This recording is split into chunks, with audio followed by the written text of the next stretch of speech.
Hello everyone and welcome back to Bhanzu classes. So today we are going to start a very interesting chapter named as Algebraic Expressions. So what are we going to talk about in today's session? Here we are going to talk about algebraic expressions. Yeah, so let's see what are the subtopics which we are going to learn in today's session are variables and constants, and also we'll be talking about different types of expressions, how they are formed, whether they are in one variable or two variables, right? So let's start with the very basic topic of algebraic expressions, that is what are variables and what are constants. So before we move to what is an expression, we should all know what are variables and constants. So let's have a look at it. So variables and constants. So what are variables? Variables can take up different values, but constants have always fixed values, right? And variables, the values which they take are taken in terms of any alphabet, yeah, starting from A to Z.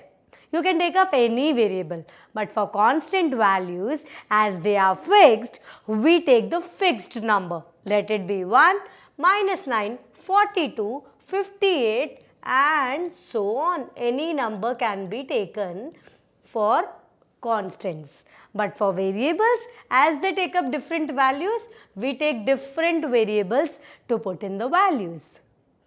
Right? So everybody is clear now what are variables and what are constants. So let's move ahead and see how is an expression formed by these things. Starting with expression, which is made up of three different components. Let's talk about the first one, which is variables, which can take up any alphabet. The second one is constant, where the values are fixed in numerical terms. And the third is operations, like any mathematical operation, addition, subtraction, multiplication or division out there. Yes? So now everybody is aware that what are variables, what are constants and what are algebraic expressions. So let's move ahead and see how do we form expressions in one variable and how do they look like. What are the examples to it? 18x plus 9. So here the value of the expression depends upon the value of the variable. Which value?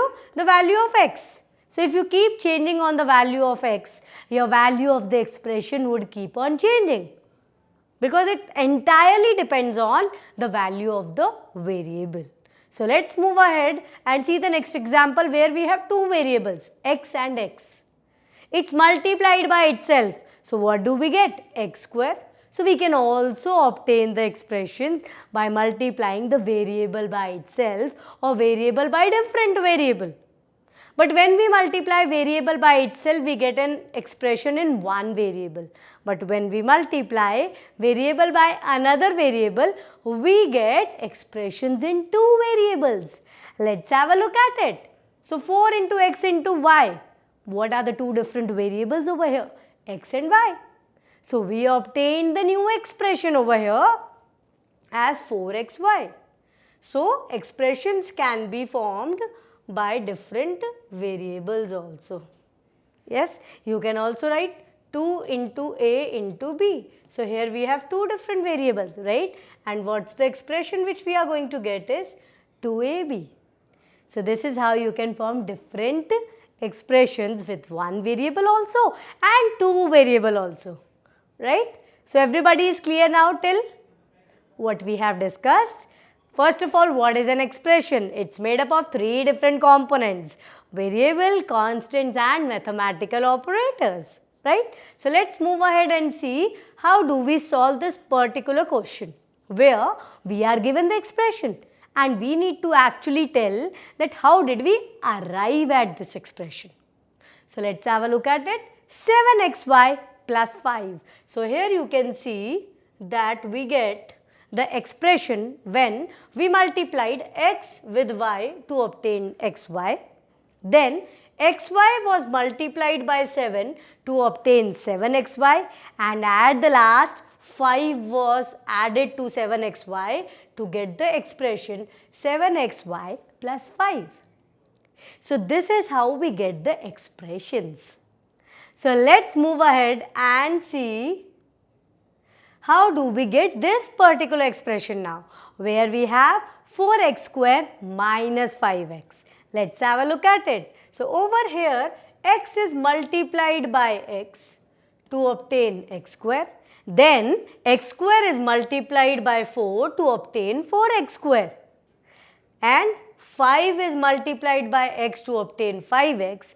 And then this 5x is subtracted from 4x square to get the operation, to get the expression as 4x square minus 5x.